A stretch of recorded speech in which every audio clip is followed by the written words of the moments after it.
Hello students, आज हम एक नया चैप्टर स्टार्ट कर रहे हैं। Chapter 16 DNF block elements. Inorganic में हमने पहले हाइड्रोजन, फिर एस ब्लॉक, फिर P block and DNF block. जैसा कि आपको मालूम है, पी ब्लॉक की वेटेज सबसे ज्यादा है, इसीलिए उसको हमने बहुत डिटेल में किया था। एस ब्लॉक की वेटेज उसके बाद आती है और सबसे कम वेटेज डीएनएफ ब्लॉक की है। रिलेटिवली बहुत इजी चैप्टर है, लेकिन जैसा कि आपको पहले ही बता चुके हैं, कोई भी चैप्टर की लेस नहीं है, क्वेश्चंस हर चैप्टर से आएंगे। तो लेट्स स्टार्ट। तो डी ब्लॉक एलिमेंट्स में, ये डी ब्लॉक एलिमेंट्स है, इसमें 4 सीरीज कहलाती है, 3D, 4D, 5D and 6D। तो 3D क्या है, जो कि बेसिकली इनका जनरल इलेक्ट्रॉनिक कॉन्फ़िगरेशन है n-1 D1 to 10 ns1 to 2। तो ये जनरल कॉन्फ़िगरेशन है। n-1 क्या है, पेनल्टीमेट शेल, मतलब लास्ट बट वन। n क्या है, लास्ट शेल। लेकिन अगर आप देखेंगे तो पहले ns भरता है, बाद में ये भरता है। ऑब्बो रूल अगर आपको याद हो, तो इसमें लास्ट इलेक्ट्रॉन जाता डी में ही है, इसीलिए इसको हम डी ब्लॉक बोलते हैं। ट्रांजिशन एलिमेंट्स, इनको हम ट्रांजिशन एलिमेंट्स कहते हैं, क्योंकि अगर आप देखेंगे पीरियोडिक टेबल, तो ये एस है, फिर डी है, फिर पी है। तो एस और पी के बीच का जो ट्रांजिशन है वो डी ब्लॉक के बारे में, तो ये ट्रांजिशन एलिमेंट्स भी कहलाते हैं। डिफरेंस क्या है कि ट्रांजिशन एलिमेंट्स बोलते हैं जिनका इनकम्प्लीटली फिल्ड डी ऑर्बिटल होता है।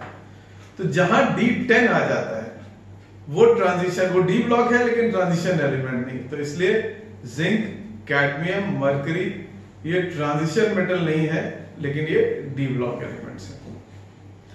छोटा सा टेक्निकल डिटेल है, इसको समझ लीजिए, कोई बहुत मुश्किल काम नहीं है। इसमें 4 सीरीज होती है, जैसे मैंने आपको बताया 3D में क्या होगा, आखिरी का इलेक्ट्रॉन 3D में जाएगा। अब ns1 4s1 या 4s2 कुछ भी हो सकता है। लाइक कॉपर में 3D10 4s1 होना चाहिए, लेकिन ये 3D9 4s2 हो जाता है, क्योंकि 4s2 ज्यादा स्टेबल होता है। इस तरह से क्रोमियम, ये सब हम लोग कर चुके हैं, 3D5 4s1 हो जाता है इंस्टेड ऑफ 3D4 4s2।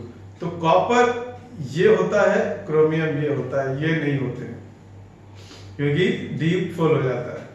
तो Sc से लेके जिंक तक जो है आपके 3D सीरीज है। 4D सीरीज जिसमें 4D भरता है, Y से लेके 39 से 48 तक। 5D लैंथेनियम, फिर उसके बाद 72 से लेके 80 तक। एंड 6D इसमें एक्टिनियम एंड बाद में 104। ये ध्यान रखिए 58 एंड यहाँ पे 90 ये डी ब्लॉक में नहीं आते हैं, एक बीच में गैप है, ये एफ ब्लॉक में चले जाते हैं। जनरल कैरेक्टरिस्टिक इनकी देख ले तो ये इनका मेल्टिंग पॉइंट है, इस तरह से इंक्रीज करता है फिर डिक्रीज करता है। ठीक है। ऑल ट्रांजिशन एलिमेंट्स ये सब मेटालिक नेचर होते हैं, यहां नॉन मेटल्स कोई नहीं होता है। स्ट्रॉन्ग मेटालिक बॉन्ड्स हैं, अनपेयर्ड इलेक्ट्रॉन्स हैं। अनपेयर्ड इलेक्ट्रॉन्स के बारे जितने ज्यादा अनपेयर्ड होंगे उतना ज्यादा उसका हाई मेल्टिंग पॉइंट हो जाएगा। ये इनका एटॉमिक एंड रेडियस है। अगर देखें, रेडियस इनिशियली डिक्रीज करता है, फिर स्टेबल हो जाता है, फिर स्लाइटली हो जाता है। तो ये 3D सीरीज है, ये 4D सीरीज है, ये 5D सीरीज है। आप देखेंगे 3D और 4D में तो काफी गैप है, लेकिन 4D 5 में गैप नहीं है, क्योंकि बीच में F आ जाता है। तो F के मारे जिसका शील्डिंग इफेक्ट बहुत कम होता है, इस तरह से गैप बहुत कम हो जाता है। क्लियर? इसी मारे ये लैंथेनॉइड कॉन्ट्रैक्शन आ जाता है। इसमें क्या होता है कि 4f जब ऑर्बिटल बढ़ता है बिफोर 5D, तो इस कॉन्ट्रैक्शन के मारे इनकी प्रॉपर्टीज कम हो जाती हैं, ये लैंथेनॉइड कॉन्ट्रैक्शन कहलाता है। अगर आयनाइजेशन एंथैल्पी देखें, ये स्लाइटली इरेगुलर वेरिएशन है, ठीक है। 5d series higher than 3d and 4d है because of lanthanide contraction. Oxidation state, इनकी मल्टीपल ऑक्सीडेशन स्टेट्स होती है, और अगर ये इस तरह से देखें, हम 3d पे ही कंसंट्रेट करें, 3d सीरीज पे, तो ये +3 2 3 4 2 3 4 5, क्रोमियम की 2 3 4 5 6, मैंगनीज की सबसे ज्यादा होती है 2 to लेके 7 तक। लेकिन जैसे ही हम आगे जाते हैं फिर ऑक्सीडेशन स्टेट घटने लगती है और जिंक आते आते ये केवल 1 हो जाती है। तो ऑक्सीडेशन स्टेट पहले इंक्रीज करेगी फिर डिक्रीज करके कम हो जाएगी। तो इनमें ऑक्सीडेशन स्टेट काफी वेरी करती है। Magnetic properties, most transition metals are paramagnetic क्योंकि अनपेयर्ड इलेक्ट्रॉन्स होते हैं, और कुछ होते हैं like zinc is diamagnetic. Same चीज, पैरामैग्नेटिज्म इंक्रीज होगा, फिर जैसे जैसे ऊपर जाएंगे तो डिक्रीज होने लगेगा, क्योंकि क्रोमियम के मैक्सिमम 6 अनपेयर्ड इलेक्ट्रॉन होते हैं। ये एक चीज है जो हम लोग केमिकल बॉन्डिंग में कर चुके थे, लेकिन फिर से कर लेते हैं, इसको बोलते हैं मैग्नेटिक मोमेंट। यहां पे n is number of unpaired electrons, और इसकी यूनिट जो है bm है, which is called bore magnetron. Please understand, आप लोगों ने जो फिजिक्स में पढ़ा होगा मैग्नेटिक मोमेंट, वो मीटर स्क्वायर एम्पियर में होगा, क्योंकि वहां पे यूनिट हम मीटर्स, एम्पियर्स एक्सेट्रा में लगाते हैं।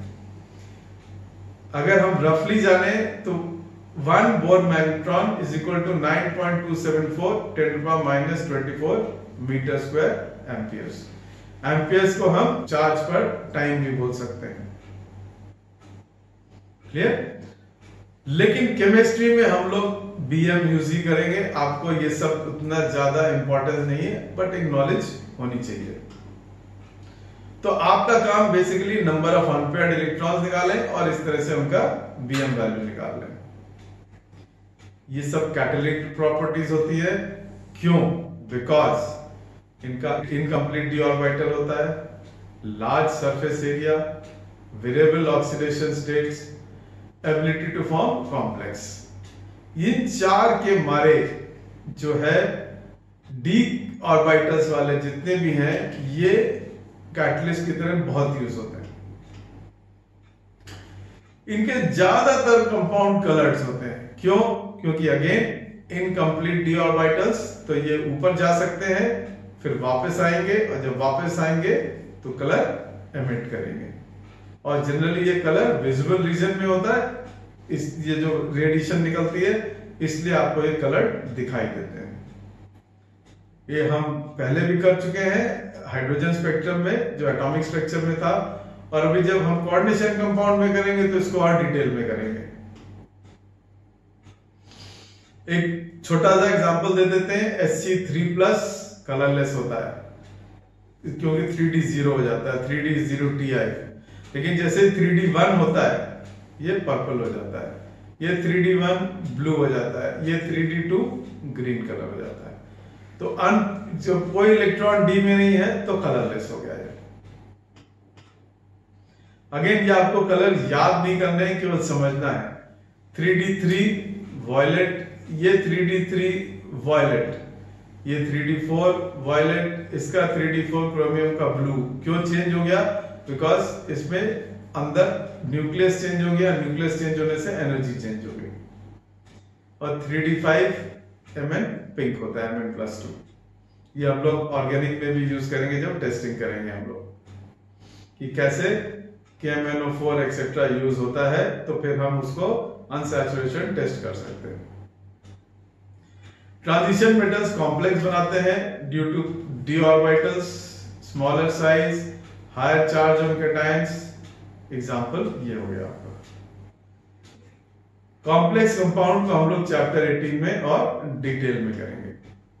आयनिक रेडियस इनका जनरली कम होता है, आयनियस डिक्रीज करता है, फिर increase in charge for the same element. मतलब Fe3+ Fe+2 से कम साइज होगा। Mn3+ Mn+2 से कम साइज होगा। इंटरस्टिशियल कंपाउंड्स वो होते हैं जो small atoms like HCN are trapped inside the crystal lattice. Solid state में हमने इंटरस्टिशियल डिफेक्ट पढ़ा था, ये उसी तरह से है। ये जनरली नॉन स्टोइकियोमेट्रिक होते हैं, टिपिकली आयनिक होते हैं, not covalent. For example TiCmn4n VH 0.6 TiH 1.7। तो हाइड्राइड्स में भी हमने पढ़ा था, ये हमने सॉलिड स्टेट में भी पढ़ा है। तो इस तरह से आपको सब चीजों को एक दूसरे से लिंक करना आना चाहिए।